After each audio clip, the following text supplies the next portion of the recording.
Are live. Oh, look at that. Took a little longer this time. What do you know? So, welcome back everyone to the live chat. It's good to see everyone. I see cards already in the chat room, and I see a couple other people are all starting to get logged in there. And I see a couple people already into YouTube. We're in the spring season, and so that usually means we're going to be dealing with more severe thunderstorms, especially out towards the plains. So tonight we're going to talk about the sea surface temperatures around the world and how that is impacting the weather pattern and what I am seeing. We'll take a look at the severe thunderstorms that are developing right now and what to expect for Thursday night into Friday morning, where I'm a little bit concerned with what we're seeing here if we get the right mixing. And also, I might as well announce it now, with the American Meteorological Society Board of Student Affairs, I will be doing this Monday basically a day in the life of a digital meteorologist. In my case, it's a little bit unique because, hey, I'm a one-man show here. So what does that mean? What does that entail? How did I get there? What do you need to do to prepare for that? So if you know anyone who's a student who's interested in meteorology, maybe not so much TV, maybe not so much research, but in something that I do, then definitely you want to check that out. We're going to talk about what it is to be a digital meteorologist, how to prepare for it, some tips that I wish I knew before I went into college, so that way I could prepare properly.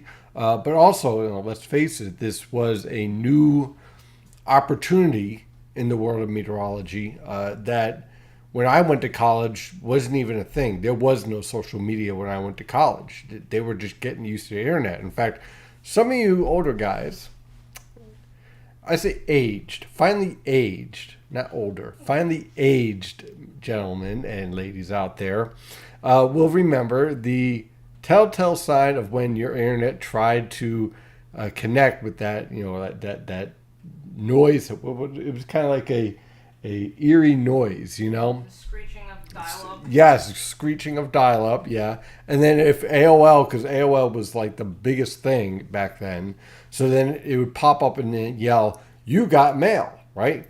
And then that was it, And you had to go to, usually it was Penn State's website to get any type of model data. There was barely any European data at all. Yes, I know.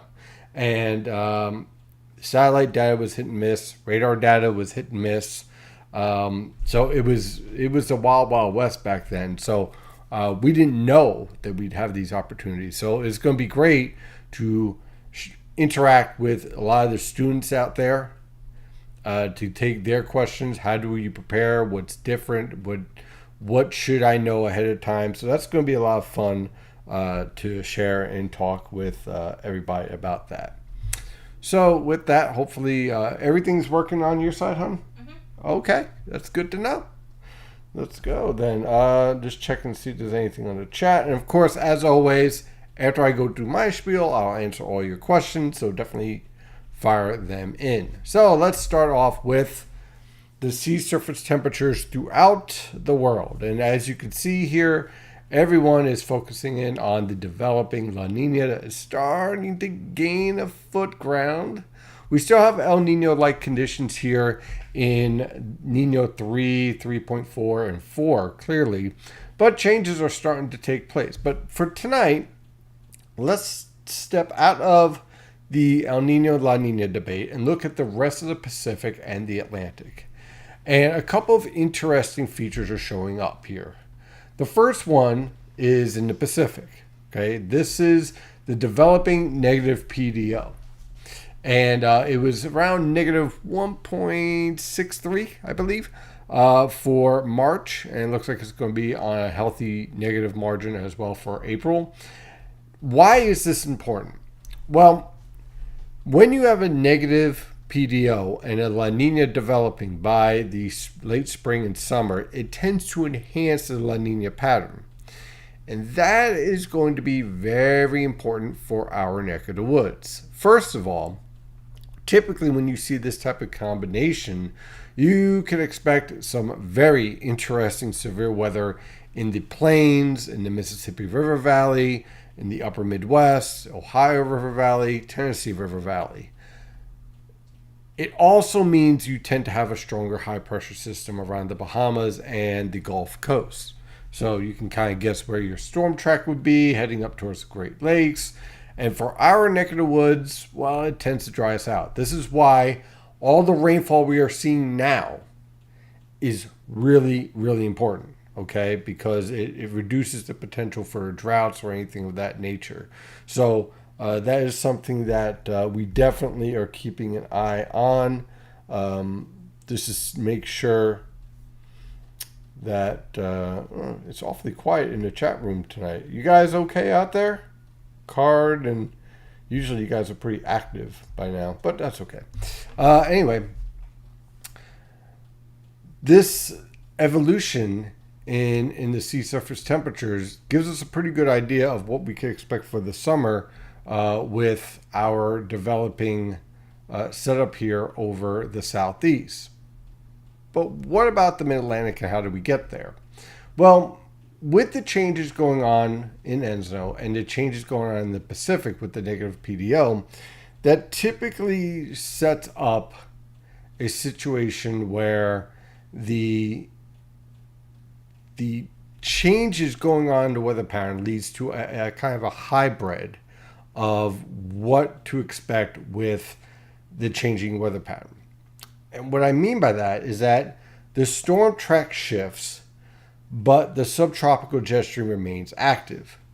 But at the same time, because we're seeing the changes going on in the northern Pacific with a negative PDO signal, we tend to set up a situation where the polar jet stream is a lot more active.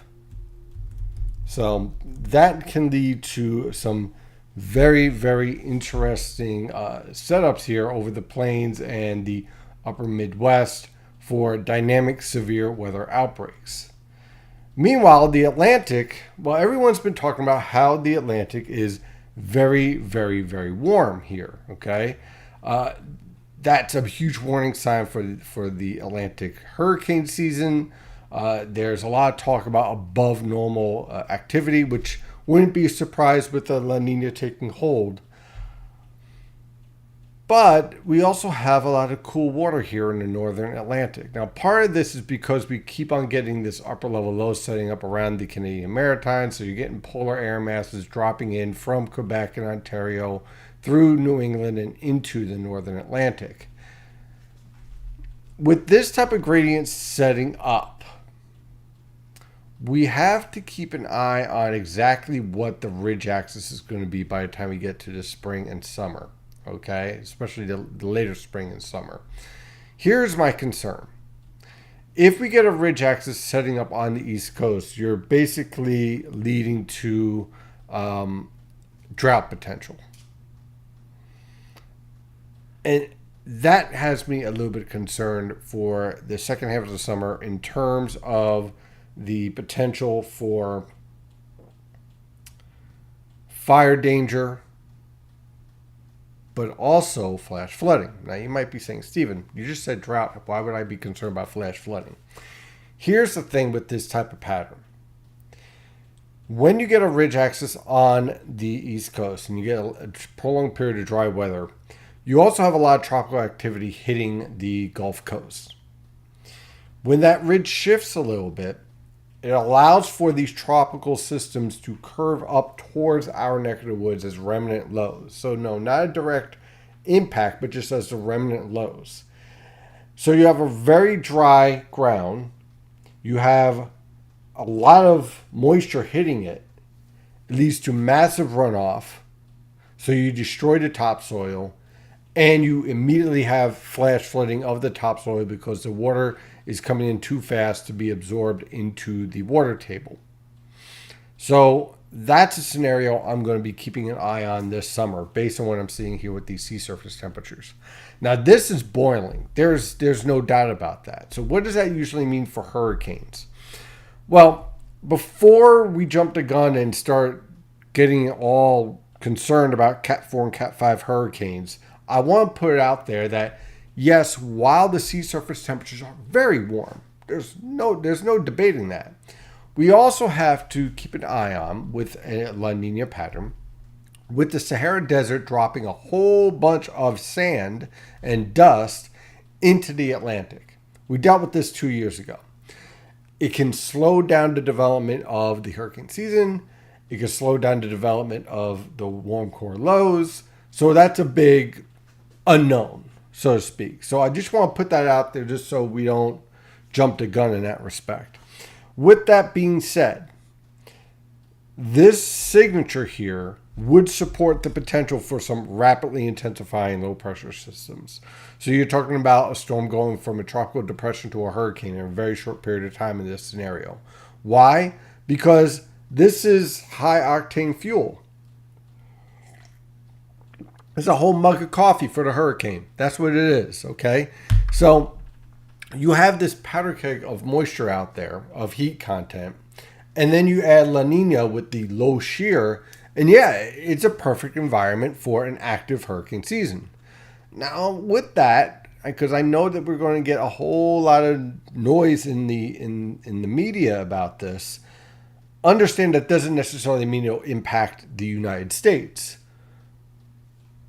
But the more active you are, the more likely you'll see an impact. But fingers crossed that we miss a lot of those storms and they stay out in the Atlantic and just bother the fish.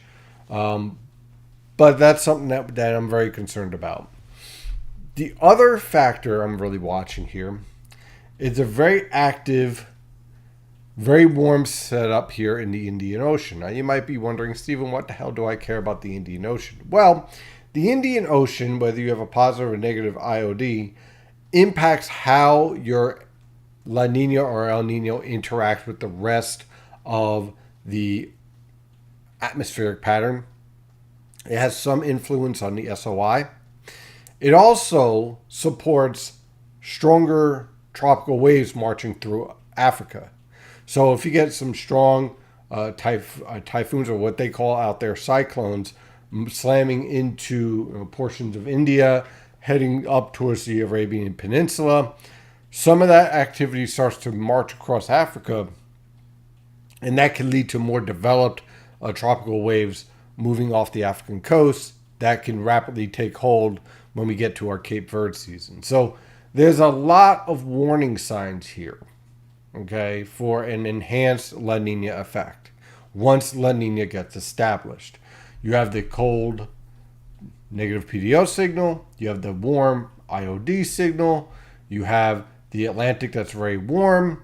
This aspect right here, if this remains by June, this will open up the potential for a lot of upper level lows setting up under the Western Atlantic Ridge, which is going to get pretty funky, because what you get is that these low pressure systems trying to take shape in the Atlantic because of the thermal gradient.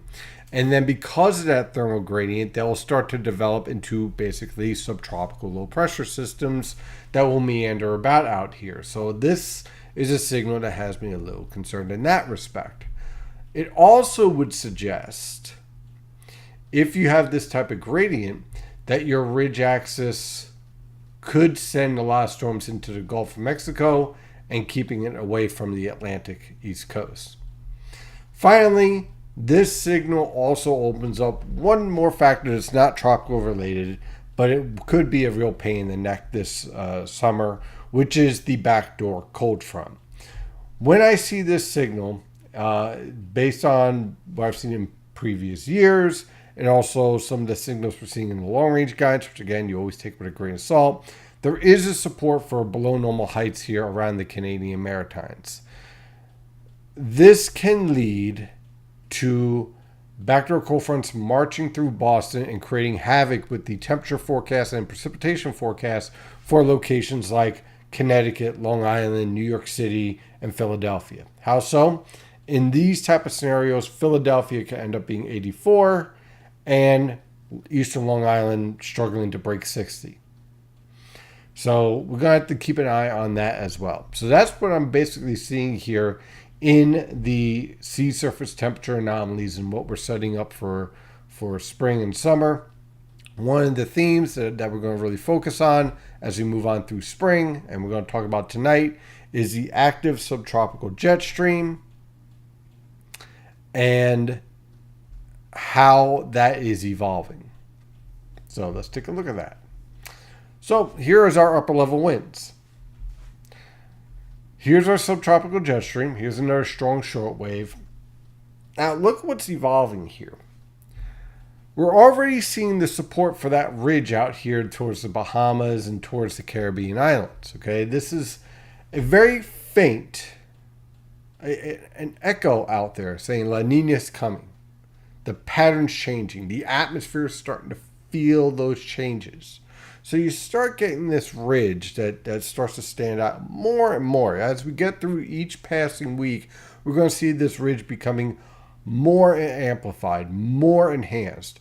And you're going to start to see an alignment between the subtropical jet stream and the polar jet stream because of the influence of the negative PDO, enhancing the troughs here, enhancing the troughs over to the west coast here, and enhancing the ridge development here over the southeast in the polar jet stream. Meanwhile, the subtropical jet stream starts to get diminished. But the problem is, how fast does it get diminished? Now, remember where I was pointing out beforehand, where we still have El Nino-like conditions in Nino 3.4 and 4. Well, we keep on seeing convection around the date line. So that means that the overall pattern is shifting to La Nina-like, but the strength of the short waves has more of an El Nino feel. And so you end up with this scenario here with these very energetic short waves in the subtropical jet stream interacting with increasingly more energetic short waves in the polar jet stream. And that is how you end up with this mess, with a ton of thunderstorms along the Gulf Coast, around Texas and Arkansas. We had some severe thunderstorms, some flash, very heavy rainfall. All of this is being driven by this interaction. And notice where we're seeing that heavy rainfall. Look at that divergence and diffluence. It's beautiful to watch, terrifying to experience because you have flash flooding all over the place and very impressive scenarios setting up here. So you have a lot of lifting setting up because you have a lot of that divergence and diffluence. Remember what we talked about during the winter of divergence and diffluence. The atmosphere is being stretched and pulled apart like putty, right? It's getting torn and ripped apart. And so as a result of that, the atmosphere must always create a balance. When we're talking about climate change or we're talking about a winter storm, very simple. The atmosphere is simply looking for a balance. That's it. That's the bottom line, okay? So when you have this type of stretching in the atmosphere, the air has to rise from the surface to make up for that balance. And so with that process ongoing, you end up with this very heavy rainfall. Okay, and in fact later, let's see if we can zoom in on it here. And we could see the setup here. It should load. Look at that. Look at that rainfall. That is just amazing. No wonder why the Mets game got rained out. Holy smokes. This is heading up right towards Atlanta where the Mets were about to play. They canceled the game before they got started because they might have needed an arc to get out of the stadium with what's heading their way. So this is some very impressive rainfall heading up towards the southeast and towards Georgia. Now for our area, we have a lot of frontogenesis taking shape because of the stationary front. Once again, we're seeing clashes in the air masses with the maritime air mass here trying to fight back. Again, the model guides thought that this was going to blow right through, right into New England. Didn't happen. So this is a good lesson, okay? Because what we're learning here is that this maritime air mass is going to put up a heck of a lot more fight than what the model guidance may initially think, which is a nice warning sign for all those guys who want to just trust AI for their model forecast. It didn't catch this. Why didn't it catch it? Because if you don't have proper observations of the density of the air mass, it doesn't matter what computer system you use or what what process you use, you're still going to have this error. So the only way that you're going to be able to pick it out, and the only way that I was able to pick it out earlier on, was looking at the observations and understanding how chilly that those waters are off the New England coast.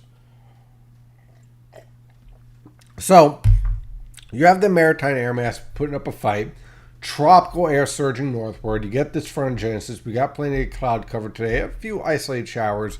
We're going to see our showers increase in coverage because more warm air and more moisture is heading in this direction. See that very nicely here on the water vapor satellite picture. Let's refresh this for the latest. And again, perfect setup here of your divergence and diffluence. Look at that lifting, just absolutely beautiful. Then if we take a look at this aspect right here, you can start to see the frontogenesis here. Now, why do you see it up here? What do you think? Think about the structure of the atmosphere. Okay, so at the surface, we have our maritime air mass fighting, right? That goes up to about 925 millibars. This is 850 millibars to 700 millibars. Or you can go up to 500 millibars if you want. What this shows is the mid-level warm front. So we have all this warm air surging northward all the way up into northern New England, but it doesn't do the same at the surface. This leads to a gradient in the atmosphere, in the vertical and horizontal, and that's how we end up with isotropic lifting. One of the terms that people like to use that sometimes on TV is overrunning. Now, what is overrunning? Warm air overrunning the cool air at the surface. What it really is, the scientific term for that is called isotropic lifting. So very impressive setup here, evolving. And as you can see, this slug of tropical moisture is going to get thrown our way. And you can see that very nicely here on the infrared satellite picture. Again, there is our thunderstorms. There's our cold tops. Very impressive. Just incredibly impressive, lifting up through the southeast. And again, not as strong lifting. There's your mid-level lifting. But over our neck of the woods, more of a low and mid-level cloud set up right now with those showers developing. Now, one of the things I'm very concerned about is tomorrow night into early Friday morning with the winds and thunderstorms. First of all, in the upper level winds this is around 2 a.m. on Friday, you still have pretty good divergence and diffluence here. Nice little jet streak couplet. So you certainly have the setup here in the upper level winds for plenty of lifting. This is the concern right here. Let's see if we can zoom in on that. If we can. Oh, there we go. Perfect. Okay. This is a jet streak at around, let's see, 64 to 85 knots. Basically going from Cape May, New Jersey, right up into Trenton and into the Poconos. That is a very impressive jet streak. Now, typically what this produces is a nice little fire hose of precipitation. The good news is that this is occurring more towards, it's occurring at midnight. So we're going to limit our instability and i.e. mixing. If this was occurring in the middle of the afternoon, I would be very, very concerned for widespread severe thunderstorms. But this is going to be more of an isolated case because this is happening at the middle of the night. So as a result, you end up with thunderstorms that, if they're able to mix down those winds, will reach those wind gusts over 40 miles per hour, but most of them will not. I'm going to explain to you why in just a moment why they won't. So here is our forecast for the lifting here. Again, plenty of PVA, plenty of lifting associated here. There is our moisture transport.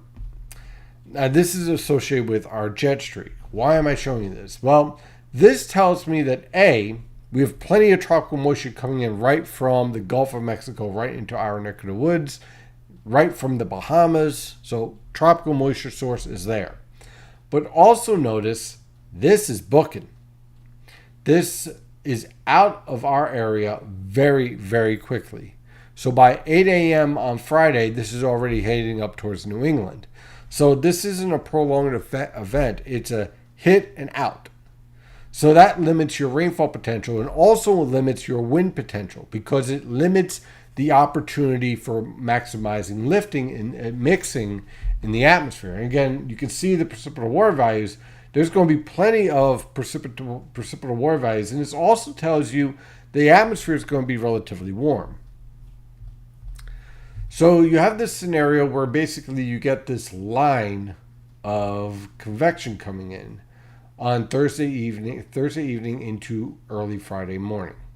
And it's going to come in several waves. And in fact, through, I'd say, noon on Friday, you're going to be dealing with these waves of showers and thunderstorms until the cold front actually moves through. It might actually, by this point, be more of an occluded front by this point, marching its way through the region. What does that look like in the mesoscale guidance? Well, on the NAM guidance, the HRR is still a little bit too far out. Yes, you can go up to 48 hours, but the resolution sucks that far out. So really you want to use the HRR at 18 hours and lower. So we're not there yet. We will be, but not in this discussion. Here is what everything looks like on the NAM. Again, there's our embedded thunderstorms. Now let's see here. This is at 2 a.m. on Friday. Let's take a look what that looks like on the SKU-T. Yeah, let's zoom in on that. Okay, so when I look at this, obviously the winds on the side here, pretty strong. So just so for some of you guys that don't know, when you get this triangle here, that's 50 knots, and then each line is 10 knots. The half lines are 5 knots, okay? So what do you have here around 900 millibars? You have 50, 60, 70 knot winds. Okay, if you notice at the surface on the model guidance, it's 10, 15 mile per hour winds. So we're seeing that disconnect. What has to happen is that the convection that develops here has to overcome this stable layer and this stable layer. So you have instability elevated at the mid-level, especially above, let's say, 800 millibars. Let's go maybe 750, okay? So it's still up there, right? So you're going to have an elevated base with your thunderstorm development.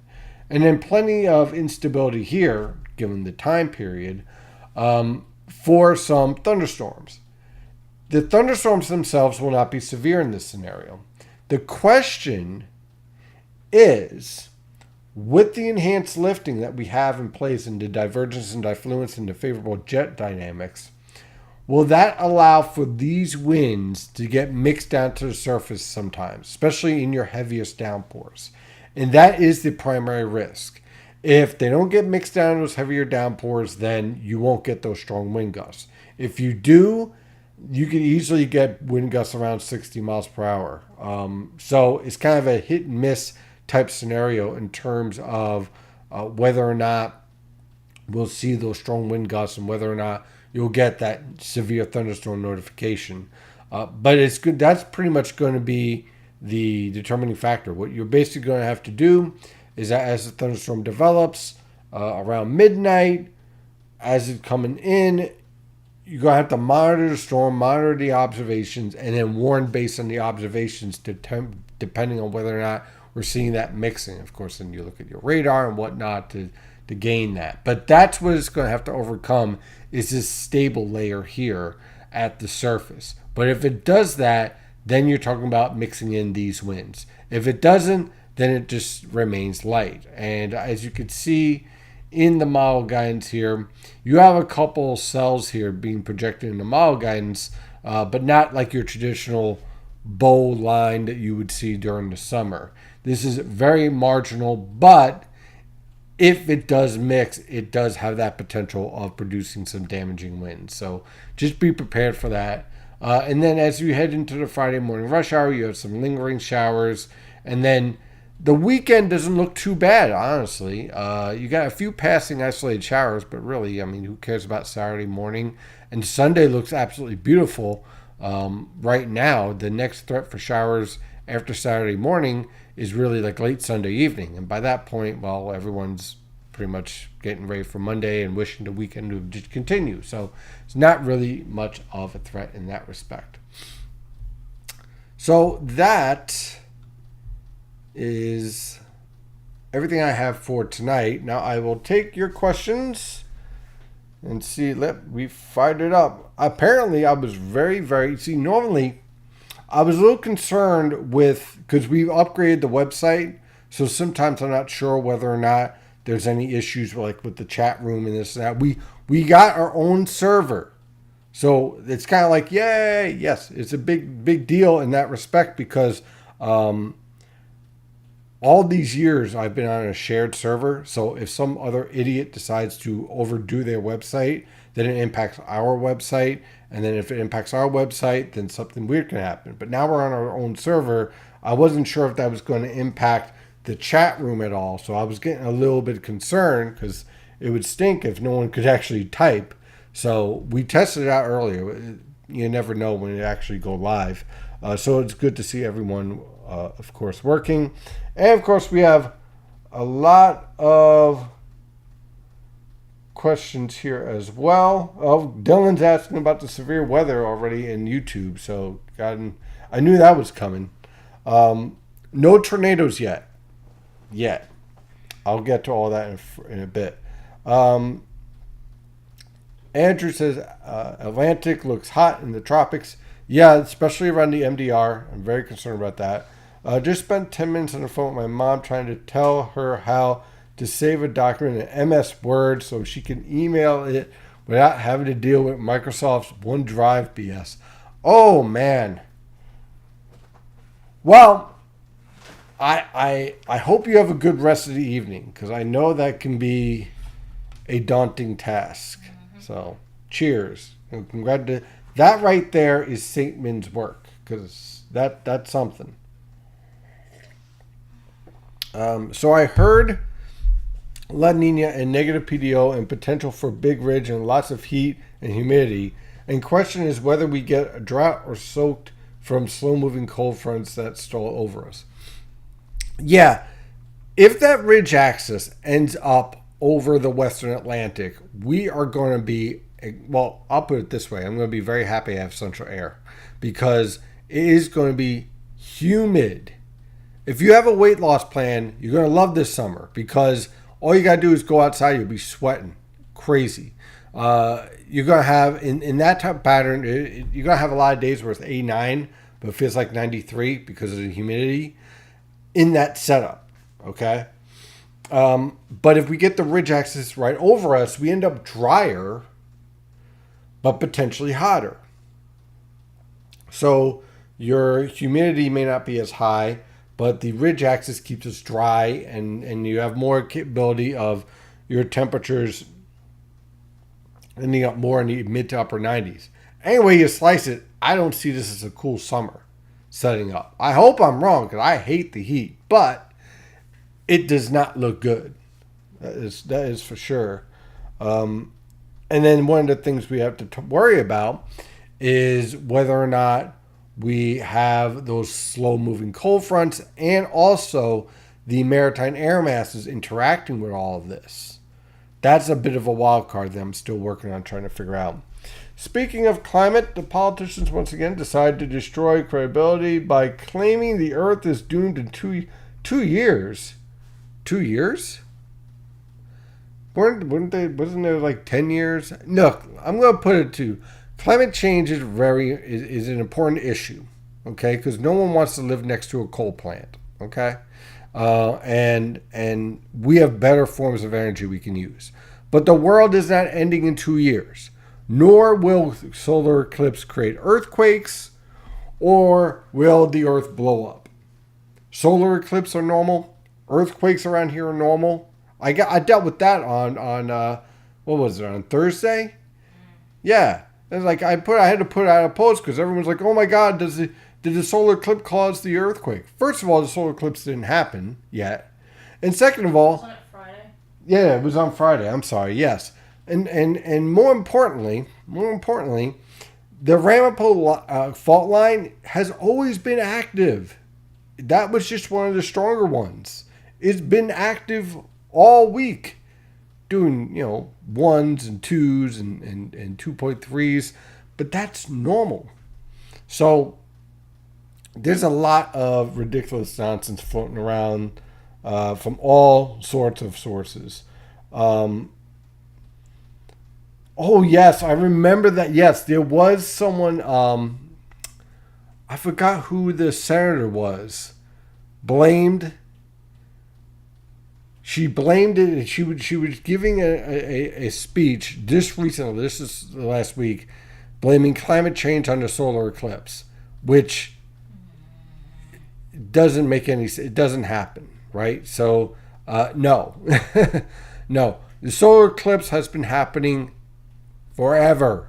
In fact, it happens every 17 months. It's just that the reason why it seems rare is because we have a lot of ocean. And when you have a solar eclipse, most of the time it occurs over the ocean, which no one experiences because it's out in the ocean. And, unless you have a few ocean liners out there, it's really not that big of a deal.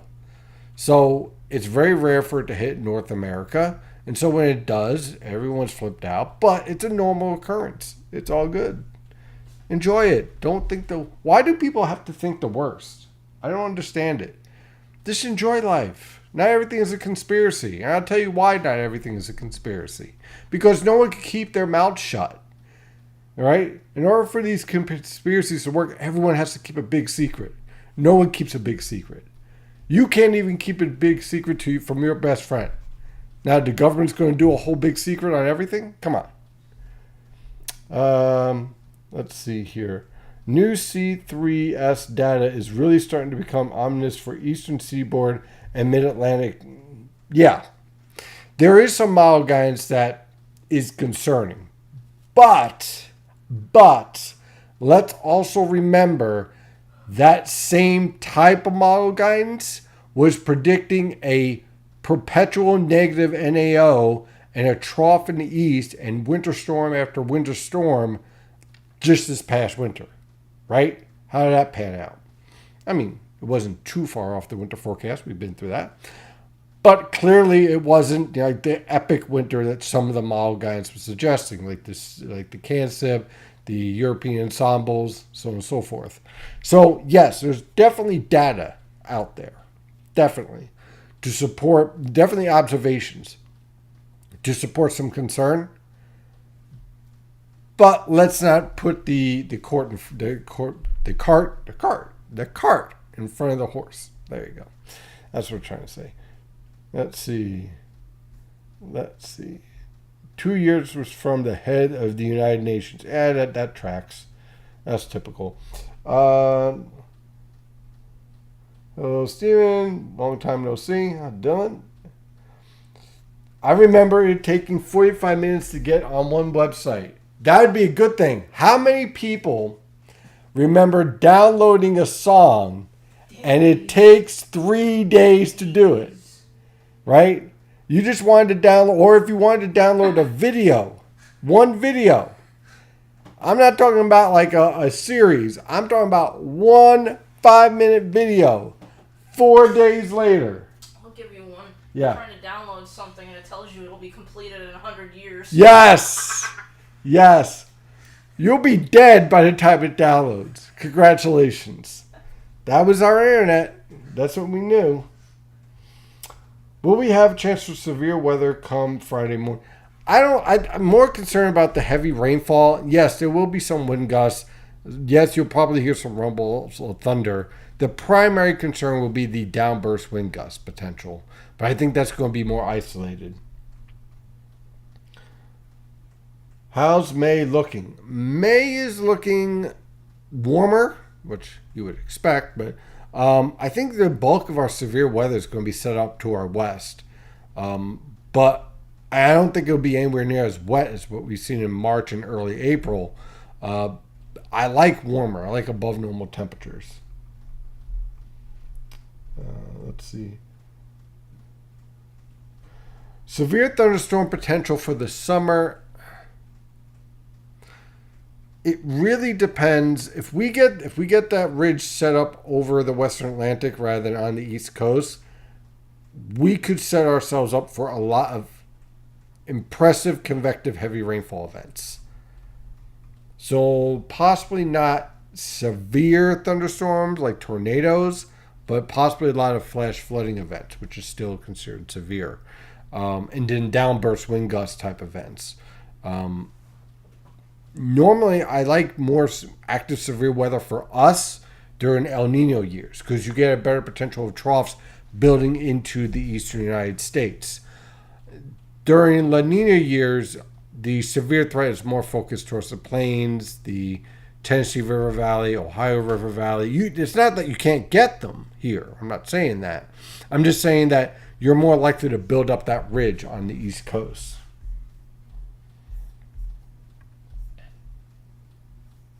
Yeah. What is scary is that San Fran's rail system still uses floppy disks for their... No, come on. I cannot believe that. I cannot believe that San Francisco's rail system's using floppy disks. What are they, like the only ones in the entire world? That can't be. That can't be. No. God, that takes me back to what was it? Windows, not even 98. What was it? Windows 95? Yeah. Windows 95 with SimCity and about 60 different floppy disks to load it. I remember that.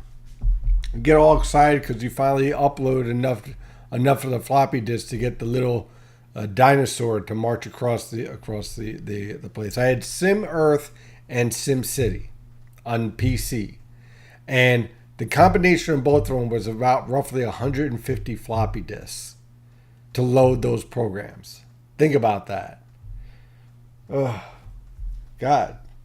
All you kids who complain about downloading or having the internet down, man, you have no idea. None. You'll have your movie in 10,000 years. Congratulations. You have high-speed internet. Oh, boy. Good questions tonight, guys. Absolutely great questions. See, 42 already. What do you know? The Mets got rained out, like I said. How are the Phillies doing? I did not check that. Let's see if we have any. Let me pull up our MLB. And let's see here. Oh, yes. The number one prospect, Holiday, made his debut. The Marlins are actually beating the Yankees. All you Yankee fans should be embarrassed right now. The Marlins? Really? 4-0? That's ridiculous.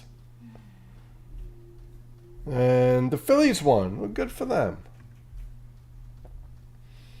Sim City is still my favorite game of all time. Yeah, I agree. I loved playing that game. I got it. We bought a little processor for our TV. Emulator. There we go. Emulator. Where we have like all of the games from Super Nintendo and Sega and all that. Nintendo. They have Godzilla, which is great, and they have Sim City, which I've played. I have to get back into it. I haven't been doing it in a while because we've been running around putting the house together and stuff. So we haven't had much time to actually kind of sit around and play that. Old enough to remember when the great computer was a Commodore 64. Yes. I remember that. Let's keep dating ourselves. Yeah. How about I remember in college I was all excited about getting a computer tower, and literally it was a tower. The thing was like this big, right? And it was noisy. Sometimes I was worried if it might burn up. But my big concern, this is why I never bought a PC again after that. Well, I got one PC now, but I don't use it for main work. I did my whole dissertation, got everything done. Everything's all written, and then the computer crashed on me. Luckily, I saved it because I was paranoid as hell, but I nearly had a heart attack for about 5 minutes or so when it just went to this blue screen of death. Ugh. The old days. The Grand Theft Auto series is the best. I've never played that. Yeah, same. I've never really gotten into that. But also, all like the military games that a lot of people do, I never really. I don't need to feel like Now I'm you're I'm in that coaching. scenario. No, I like more strategy games. Give me Risk. Give me some City.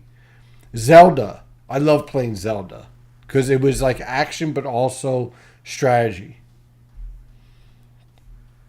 Yep, spent so much high school time on that. Homework or SimCity. Tough decision. Yeah, get home, get everything. And when you had to turn it on, it would do this whirl at first, and you could smell the screen turning on. Like you could smell that pop going on, and and I was all excited about having some city, and then I got the internet connected into my house right when I was leaving for college, and I was I was so excited about just being able to pull up radar for like 5 minutes. I couldn't believe it. I was like, yes. I'm like, I'm a professional now. I can look at a radar. Okay, we got Dylan's being a jerk. Oh, what's wrong, Dylan? What's Dylan? Relax, relax. It's okay. Somebody wants to know about traveling for eclipses. About that. Which one? Is it worth traveling to see solar eclipse?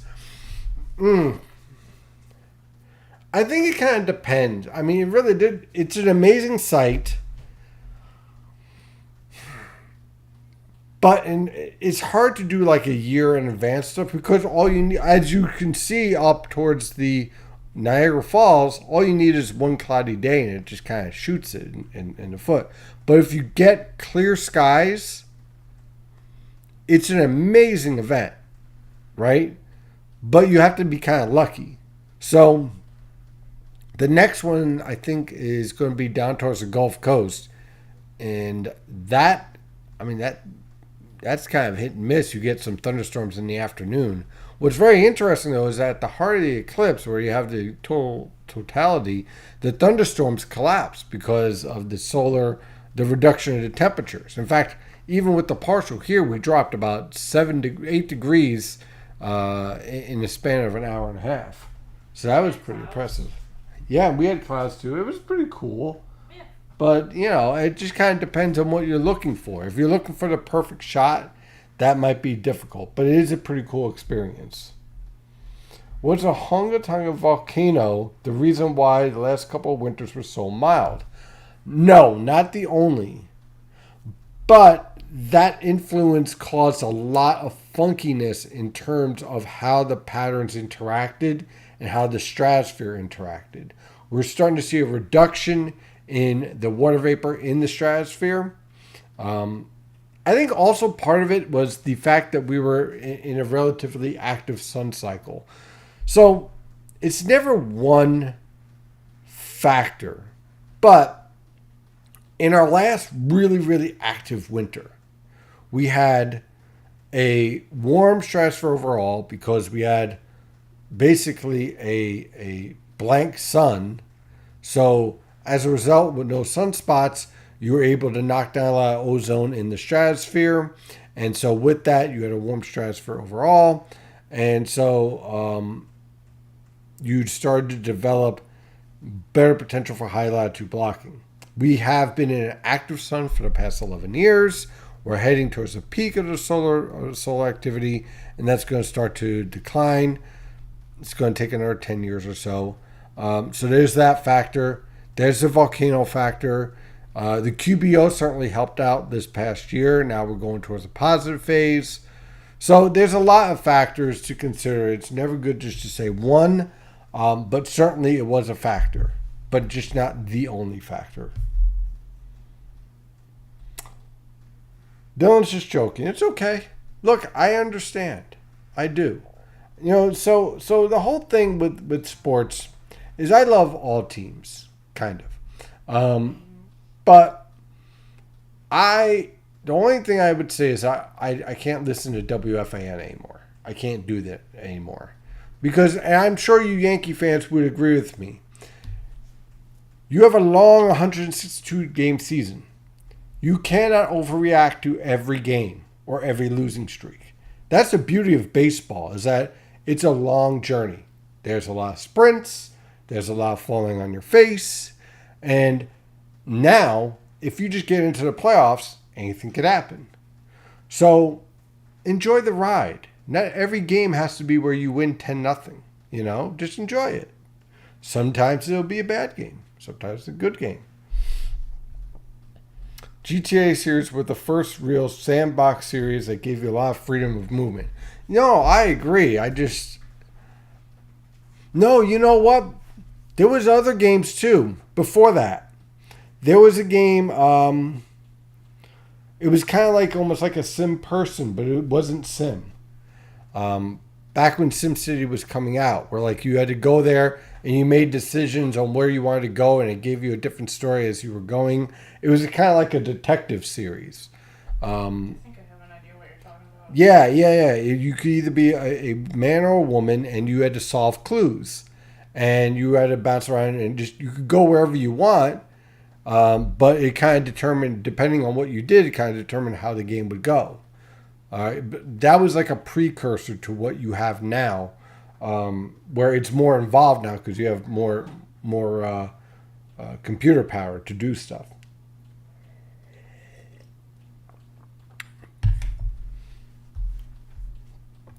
I do think that the Mets are going to make a run. By the way, watch.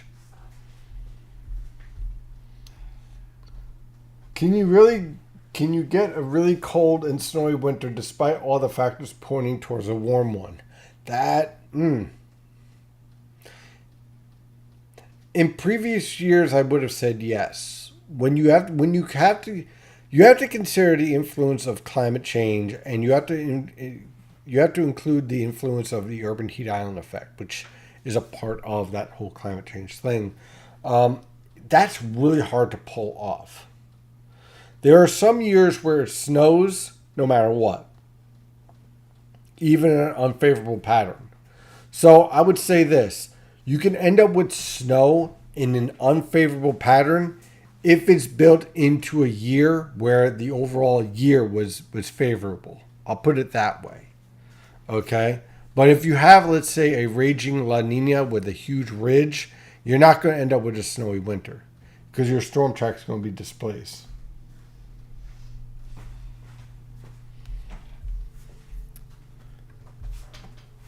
Yeah, I think that we have some really great questions and some great video game discussions. That was something. That was a lot of fun. So, to wrap things up, tomorrow night into Friday morning, some pretty strong storms, heavy downpours. Don't be surprised around midnight. You hear some rumbling of thunder. I don't expect it to be widespread severe weather threat, but some stronger winds will be possible. The weekend doesn't look too bad. A few showers in the Saturday morning, a few showers Sunday evening. In between that, scattered cloud cover and seasonable temperatures. So if you have plans for this weekend, should be fine. Get out there and enjoy it. It's going to be good. And of course, just to, again, this Monday on the American Meteorological Society Board of Student Affairs, I'm going to be taking over their Instagram, doing a day in the life. So I also announced it on X and whatnot. So everyone can check that out. If you have some kids who are interested in meteorology and trying to figure out what they want to do, this is one. The one thing that's great about meteorology is that it's not just one thing. You could do. There's like a million different options you got out there, depending on your interests. You could do research on the water cycle. You could do analysis for companies on air displacement, on the distribution of air and chemicals. You could do TV. You could do what I do. You could do private consulting. You could do work for the government. There's a lot out there. And also, I also have a lead a piece in there. So we talk about how the weather and atmosphere and whatnot impacts buildings. So that's always something that you can go into too. So if you keep an open mind, there's a lot of things you could do in meteorology. So definitely check that out. So that's it for tonight. Thank you as always for joining. I really appreciate it. It looks like everything went off very nicely. And as always, stay safe out there.